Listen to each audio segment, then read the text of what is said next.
This just happened. President Donald Trump says Cuba will receive no more oil and no more money from Venezuela. Zero.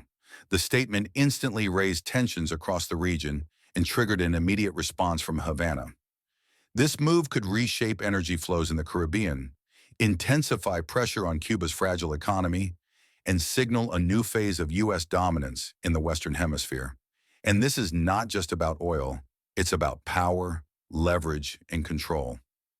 Trump made the announcement on his Truth Social platform, declaring that no more Venezuelan oil or money will go to Cuba and urging the communist-run island to make a deal with Washington before it is too late. He reminded the public that Cuba survived for years on Venezuelan oil and financial support, sending a clear message that this lifeline is now being cut. The timing of this decision is critical. Weeks earlier, U.S. forces captured Venezuelan leader Nicolas Maduro while imposing a strict oil blockade on Venezuela.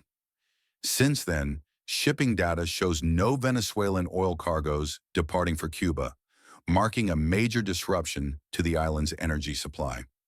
Venezuela has long been Cuba's largest oil supplier.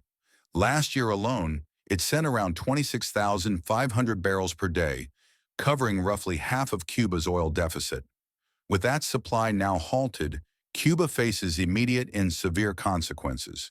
Cuba's president, Miguel Diaz-Canel, responded swiftly, rejecting Trump's demand and saying the United States has no moral authority to force a deal. He described Cuba as a free and sovereign nation, prepared to defend itself to the last drop of blood, signaling defiance rather than compromise. Behind the scenes, Venezuela remains central to the unfolding situation. While oil shipments to Cuba have stopped, Washington and Caracas are quietly advancing a $2 billion oil deal that could send up to 50 million barrels of Venezuelan crude to the United States under U.S. Treasury supervision. This potential agreement represents a dramatic shift. Venezuela, once isolated, is now negotiating directly with Washington, while Cuba finds itself increasingly isolated and exposed to economic pressure. Cuba's foreign minister, Bruno Rodriguez, defended the island's right to import fuel from any supplier willing to sell.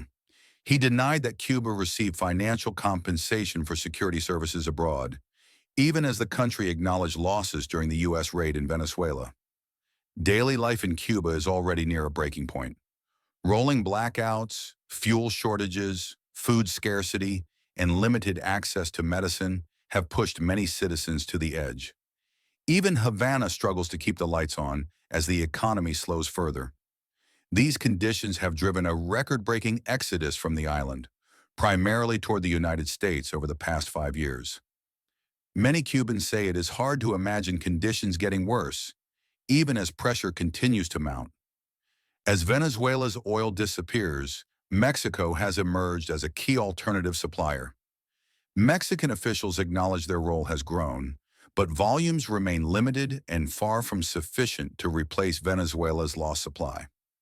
U.S. intelligence assessments paint a grim picture of Cuba's future, citing severe strain on agriculture, tourism, and essential services. However, these assessments do not fully support claims that Cuba is on the verge of collapse.